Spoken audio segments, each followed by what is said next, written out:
So a school district in Mississippi has gone full Mississippi and removed To Kill a Mockingbird from the required reading list for its 8th graders. But since race is not really a big thing in society right now, I don't think this is a big issue.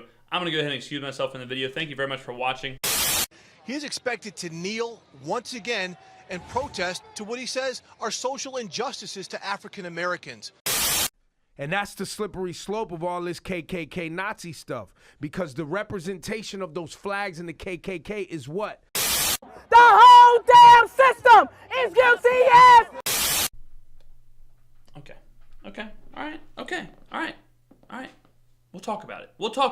Now here's the deal. 8th graders in Biloxi, Mississippi, which I heard is a fantastic place, are no longer required to read To Kill a Mockingbird. And when asked why, officials from the school board said because it makes people uncomfortable. Some of the stuff in the book, which is heavily involved in racial issues, some of the language makes people feel uncomfortable.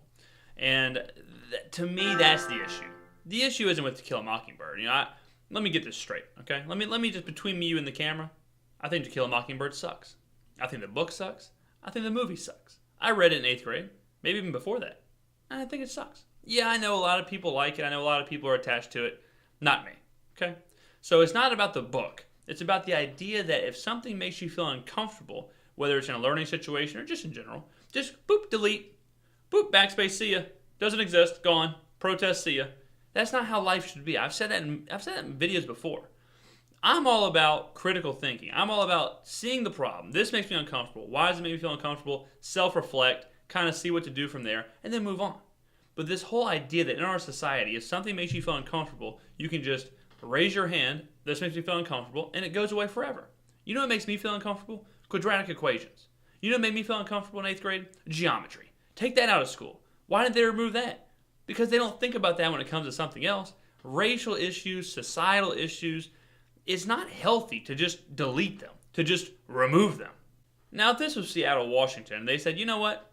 I'm not really feeling this book. Not really feeling this in the curriculum. It doesn't really make a whole lot of sense for our students to read this and have to deal with this, so we're going to remove it. I get that. I understand. That makes sense for Seattle. It doesn't make sense for Mississippi, Alabama, Georgia, states like that. This is the Deep South. This is where racism existed, was created, and would still exist in many ways in that same vein. So if any kids, if any 8th graders need to see this up close and personal and understand where it comes from and what it does to people and how, to see it on an outside looking in perspective of a book. Because let's be honest, all a book is a portal to another place. It's the easiest way to travel in the world. People pay thousands of dollars to go travel when all they had to do is go get a library card. So these kids have the ability to see racism from a top-down view and think for themselves, okay, this is what racism does to people. This is why people are racist. And this is how we combat racism. And it's a really healthy discussion, a really healthy thing to have in the classrooms. And to just remove that because people are uncomfortable is the dumbest possible thing you can do. You might as well just shut the school down and just say, you know what, guys?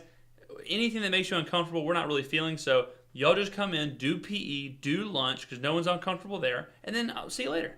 I mean, we're here in a nation where about 2 months ago, we were talking about removing Confederate statues. In the heart of where the Confederacy was, where the president of the Confederacy lived, they want to remove a book about race because it makes people uncomfortable.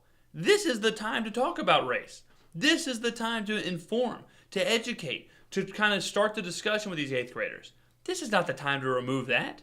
If any time in these kids' lives, if it was ever important for them to understand what racism and what race can do to people, it's right now. It's funny to me that when it comes to education, when you have an actual teaching moment about racism, then you want to delete something because it's uncomfortable. But these same kids are switching over to Twitter and Facebook where they're seeing a lot of stuff that makes them uncomfortable and trying to figure out what the hell they should think. And they can't talk to anybody about it. You can't just type in the comments and have some logical discussion in the comments. It's almost a rule on social media that you have to be as illogical as possible before you can comment. Another interesting part about this is just how many people are coming out and saying, well, hold on. You're removing To Kill a Mockingbird from the required reading list? Well, what is my kid going to read all damn summer?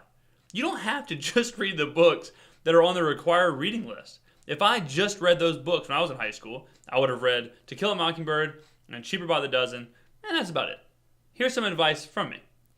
Take your kid down to the local Books A Million or Barnes & Nobles, whatever. Have him or her pick out a few books, or you say, look, here's some books I want you to read that are pretty topical. A lot of the stuff going on in this plot relates to what's going on in the nation. And then when you read them, we can have a discussion about it. You know, we can have some serious, critical thoughts back and forth between me and you. I promise you, I guarantee you, that kid will learn way more and develop way more from that conversation with you about whatever books you want to let him read than some half-ass 5-minute book report he had to do that him and his friends did about 5 minutes before the class. Trust me. I know because I've been there. I didn't want to read To Kill a Mockingbird and Cheaper by the Dozen. If I would have only stuck to those books, I would have never found the works of Stephen King, Jonathan Franzen, Steve Barry, or any of the other greats. But that is typical, right? It's typical for that to happen because these people now have a chance to say, I'm educated, I'm a literary giant, I'm outraged at this, put Harper Lee's book back on the damn shelves. Now I need to get back to my third read-through of Twilight, please. So maybe I'm a little skeptical that all these parents are really that big of advocates for their kids being well-read. You know the parents that are buying their 11-year-old Frappuccinos or giving them a selfie stick at Christmas. Those parents. Now, if you really want your kid to be well-read, if you really want your kid to be well-informed, then have conversations with them. You be well-informed. Because if you can explain the topics that are happening in our society to your kid and have a real discussion with them, that will mean more than their summer reading list. I promise you that. And if you want your kid to be the smartest person in school, if you want your kid to be able to have a conversation with just about anybody on any topic and be the smartest guy there, well, don't buy him a book. Just subscribe to this channel.